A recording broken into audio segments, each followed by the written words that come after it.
1, Culture Média. Il y a une très grande contradiction dans la société française. Nous voulons un président qui puisse être au sommet.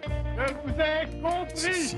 Décider de notre destin commun, et nous le voulons accessible. Comment réussir cette conjugaison? C'est la Ve République. On était président, fait partie de la famille des gens, qui vous aiment ou qui vous aiment pas. Et donc, il faut être prêt à payer le prix. Il faut être prêt à payer le prix. Le prix à payer, c'est le nom de votre série documentaire Michel Cotta, Patrice Duhamel. Je dis série parce que c'est en plusieurs volets. Et après, face à la rue, puis face à la société, vous vous penchez maintenant sur les présidents face au terrorisme. On va en parler, mais d'abord un mot sur l'ensemble de cette série. Pourquoi ce titre déjà, Le prix à payer? Qu'est-ce que vous avez voulu explorer? Racontez-nous. C'est un titre qui résume la situation, en quelque sorte. Oui, tous les hommes politiques se battent pour être président, mais une fois qu'ils y sont, il y a un lourd prix à payer. Et le terrorisme, justement, en est un. La lutte contre le terrorisme en est un. Et alors, quel a été votre rôle à tous les deux? Qu'est-ce que vous avez fait sur cette série? Les entretiens, c'est ça? On a fait les entretiens. Ouais. On a fait beaucoup d'entretiens. Oui, on en a fait une dizaine au total, donc 2 anciens présidents de la République et à peu près tous les, à deux, 3 exceptions près, tous les anciens premiers ministres directement concernés par les sujets qui étaient traités. Mais il est possible que la série continue d'ailleurs parce que... Il y a d'autres volets de prévus? Voilà. Il y a d'autres prix à payer, oui. Il y a d'autres prix à payer. Il y a d'autres prix à payer, notamment sans doute les présidents face à la guerre. Oui, bien sûr. C'est quand même un immense sujet. Ouais. Et puis éventuellement, peut-être les présidents face ou à côté ou avec les premiers ministres selon les situations, cohabitation ou pas. Ça veut dire que vous ne les avez pas encore interrogés sur l'ensemble de ces thématiques-là? Vous pourriez les faire revenir? Vous en avez déjà parlé? On pourrait les faire revenir, évidemment. Je pense qu'ils ne diraient pas non. Mais enfin, on a la plupart du matériel, des matériaux qu'il faut pour faire de nouveau. L'avantage tous les deux, c'est que vous avez un bon carnet d'adresses. Donc, vous avez eu effectivement accès à énormément de monde. Mais j'imagine que la difficulté sur ce genre d'exercice, c'est aussi qu'ils ne succombent pas à la tentation de réécrire un petit peu l'histoire et leur rôle en particulier. Oui, mais je crois qu'ils sont sincères dans leur réponse, que ce soit... Face à la rue, ça a été diffusé avant l'été, après à la fin des manifestations sur les retraites, ou face à la société, parce que ça a été des combats souvent très difficiles pour eux, pour les grandes réformes de société. Et là, face au terrorisme, c'est ce qu'il y a de pire pour la société française dans la série Le prix à payer. C'est très très douloureux, difficile à gérer pour eux.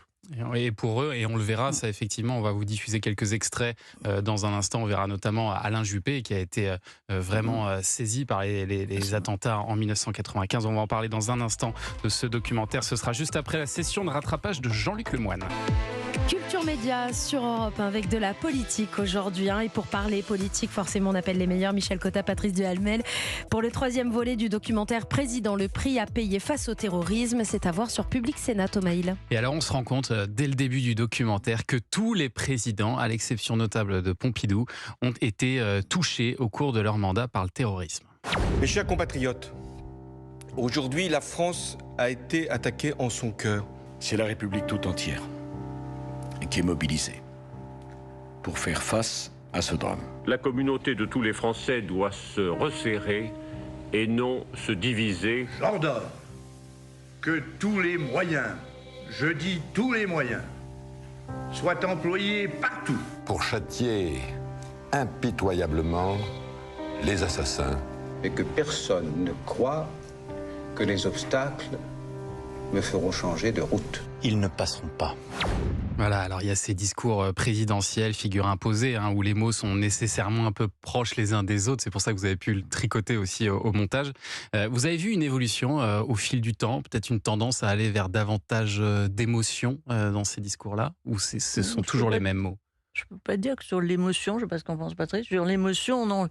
Moi, je n'ai pas senti de différence, il y a une différence personnelle. Quand De Gaulle dit je dis bien tous les moyens, on sait bien ce que ça veut dire, on ne se trompe pas. D'ailleurs, en costume de militaire, c'est De Gaulle. Pour le reste, on les voit quand même très émus les uns et les autres, et notamment Je pense surtout au premier discours de François Hollande le jour du Bataclan, où il arrive donc sur les lieux et il est vraiment, franchement, décomposé. Où il dit c'est une horreur. Oui, c'est une horreur. C'était des mots qui n'étaient pas très présidentiels à ce moment-là, mais il parlait avec son émotion du moment. Quoi. Quand il s'appelle, on ne peut pas dire que Nicolas Sarkozy change de nature. Il est lui, il est comme il est, avec sa façon de parler. Et c'est aussi très impressionnant, parce qu'il est blafard lorsqu'il parle. On ne le voit pas évidemment à la radio, mais il est blafard, et on le sent très, très atteint. Lui qu'on n'a pas l'impression de voir atteint tout le temps. Ouais. Et puis alors, il y a les gestes aussi. Il y a une différence, c'est qu'à partir de François Mitterrand, ils vont sur les C'est ce que j'allais vous dire. Voilà. C'est le premier, en fait, François Mitterrand à se rendre sur les lieux. C'est le premier, oui. C'était en août 82 pour l'attentat de la rue des Rosiers. Oui. Ça se faisait pas, ça, avant, d'aller sur place. Non, et d'ailleurs, Giscard, qui n'y est pas allé, et qui a parlé 2 jours après, il a été critiqué parce qu'il n'y était pas allé sur les lieux. Mais c'était, Pompidou, vous l'avez dit tout à l'heure, il n'y a pas eu d'attentat majeur pendant ses 5 ans de présidence. De Gaulle, il n'était pas question qu'il aille sur les lieux des attentats de l'OAS. Et après, on se rend compte que ça va de plus en plus vite, parce que François Hollande, lui, il a été le soir même au Bataclan en 2015. En prenant des risques. On lui disait que c'était pas prudent. Et là aussi, on voit l'accélération de notre vie politico-médiatique aussi. Il faut aller tout de suite. On voit Manuel Valls un peu chagrin à l'idée que le président de la République se soit porté tout de suite sur des lieux d'un massacre dont on ne savait pas s'il était terminé. Et puis alors, il y a aussi une dimension personnelle dans ces témoignages des dirigeants politiques. Alain Juppé, par exemple, revient sur l'attentat du RERB à la gare Saint-Michel. C'était le 25 juillet 1995. Je vais vous faire un aveu, moi, je n'avais jamais vu de cadavre sanglant. Jamais. J'ai pas fait la guerre, je suis né en 45, j'ai pas été en Algérie, j'ai pas été non plus avant l'Indochine, naturellement. Donc je n'avais jamais vu une scène de guerre, donc c'est un choc, une émotion forte, il faut tenir. Alors on se rend compte que tout Premier ministre qu'il est, on n'est pas forcément préparé à vivre ça. C'est des moments très très durs. François Hollande, Michel l'évoquait, le RER Saint-Michel, c'était un spectacle. Moi, j'y étais pas, mais on a vu quelques images, parce que les images sont toujours édulcorées, ce qui est assez logique, sauf sur les réseaux sociaux où elles ne sont pas toujours à 100%. Mais c'est des spectacles, effectivement, qui sont spectacles entre guillemets, qui sont physiquement insupportables. Et les présidents, quand ils arrivent sur les lieux, on a tendance, les policiers ont tendance à vouloir tout leur montrer, sauf quand il y a François Hollande, il nous raconte qu'il ne pouvait pas rentrer dans le Bataclan parce que là, il y avait un risque qu'on n'était pas sûr que la prise d'otage était terminée à 100% et qu'il pouvait y avoir quelques terroristes encore dans les parages. Il a pris un vrai risque ce jour-là. Et alors derrière la vague d'attentats de l'été 95 dont parlait Alain Juppé, là, il y a notamment un homme, Khaled Kelkal, qui est traqué. Et le ministre de l'Intérieur, Jean-Louis Debré, raconte dans votre documentaire comment les médias peuvent venir perturber aussi le travail des enquêteurs. C'est de plus en plus compliqué aujourd'hui aussi, autant des chaînes info, des réseaux sociaux. On sent que ça se percute là entre les médias. Ça complique un peu la tâche, effectivement, de temps en temps, des policiers.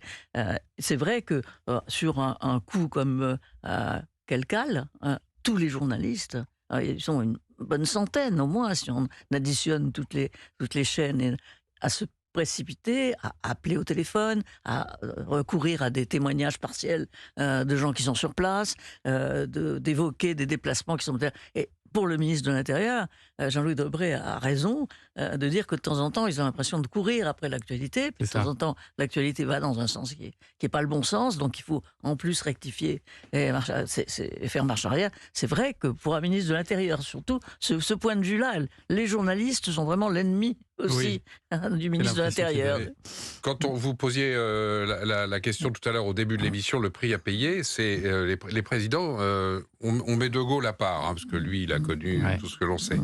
Mais les présidents, ils sont élus au suffrage universel. Donc à 20h le dimanche du second tour, ils deviennent président de la République. Ils sont investis 8 ou 10 jours plus tard. Et puis ils se retrouvent soit comme chef des armées, soit confrontés à des attentats de cette nature. Je dirais pas désarmés, mais découvrant des choses qu'ils ne connaissaient pas avant. Et la difficulté, c'est que dans ces cas-là, ils le disent en privé. Michel l'a entendu, moi je l'ai entendu par des présidents de la République qui dit dans ces circonstances-là, on est tout seul. C'est ça, on se sent on très prend seul. la décision tout seul. Ouais. Quand Hollande dit il faut lancer l'assaut lorsque les terroristes de Charlie Hebdo se sont réfugiés à côté de Paris, là, dans une imprimerie, c'est lui qui dit voilà, on lance l'assaut. Après, les policiers décident le moment. Mais... Avec une petite exception dans votre doc, c'est celle de Balladur. Ah oui, parce que c'est la cohabitation. Voilà, qui explique qu'il était tout seul, lui, oui, et que lui, il est aux Mitterrand, manettes. Et que c'était sur lui que tout pouvait retomber. Donc en plus, tous les gens ont peur de se tuer dans un match comme ça avec le terrorisme. Oui, et lui, il prend la décision contre l'avis de son ministre de l'Intérieur, Charles Pasqua. Décision très dure, il dit là aussi, j'étais très seul. Ça fait partie des excellents témoignages dans ce documentaire. Le prix à payer face au terrorisme, c'est diffusé sur Public Sénat. C'est déjà en ligne, vous pouvez aller voir ce doc dès maintenant. Michel Cotta, Patrice Duhamel, restez avec nous. Vous êtes les invités de Culture Média et dans un instant, c'est le journal des médias de Julien Pichenet. À tout de suite sur Europe 1.